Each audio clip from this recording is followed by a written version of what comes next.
6 nuits. 6 nuits de frappes américaines consécutives sur l'Iran, et on n'a plus vraiment de cases pour ranger ça dans le format habituel. Alors on sort un épisode hors série, parce que c'est le genre de semaine qui le méritait. C'est le 6e matin. Et ça s'arrête pas. Alors, on reprend depuis le début ? Depuis le début, ouais, puisque ça va très vite, le CENTCOM, le commandement central américain, a conduit chaque nuit, depuis 6 jours, des raids sur le territoire iranien. Le schéma est identique à chaque fois, des frappes nocturnes ciblées, des destructions au sol, et le lendemain matin, un communiqué de Washington qui confirme les opérations. La nuit dernière, les cibles désignées, l'île de Keshm dans le détroit d'Ormuz et Bandar Abbas, le plus grand port d'Iran qui abrite aussi les installations navales des gardiens de la Révolution. Donc pas seulement du port commercial. Non. 5 ponts ont été touchés, la gare de la ville côtière de Bandar Kamir, l'aéroport d'Iranshar dans le sud-est du pays. La gare et l'aéroport de Bandar Abbas aussi.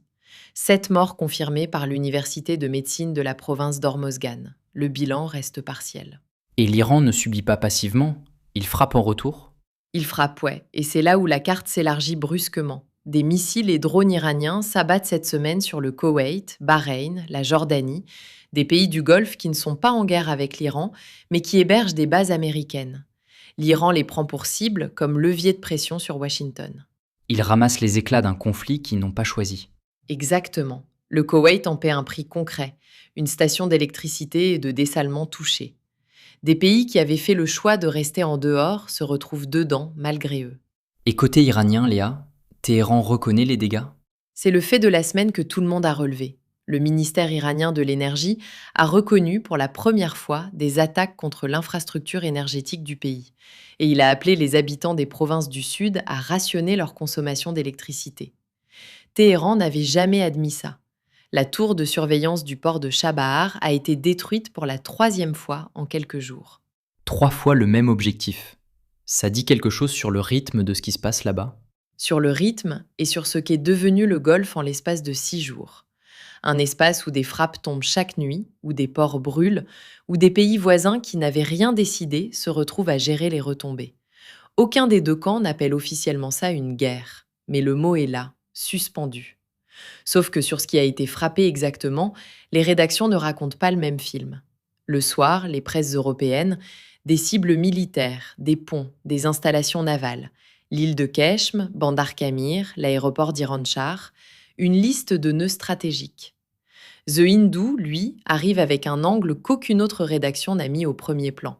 Un hôpital oncologique évacué, 211 patients en chimiothérapie déplacés en urgence. Téhéran parle d'attaques barbares. Et à l'opposé, le quotidien grec de gauche Efsin écrit qu'il n'y a aucune victime selon les sources officielles locales.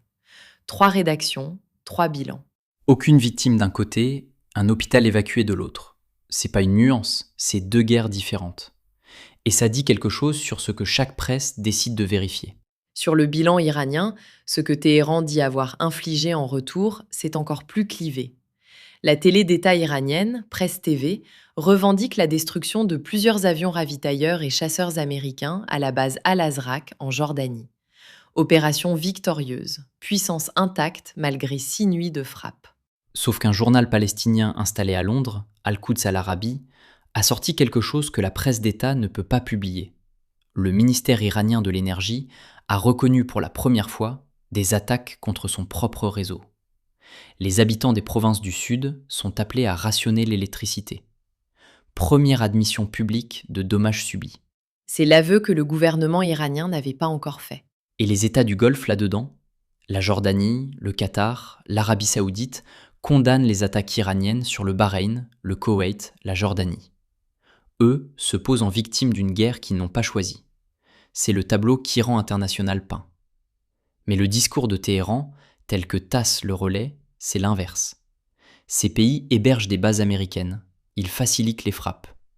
Victimes ou complices, le mot choisi change tout. Et le cas le plus cru, c'est le Koweït.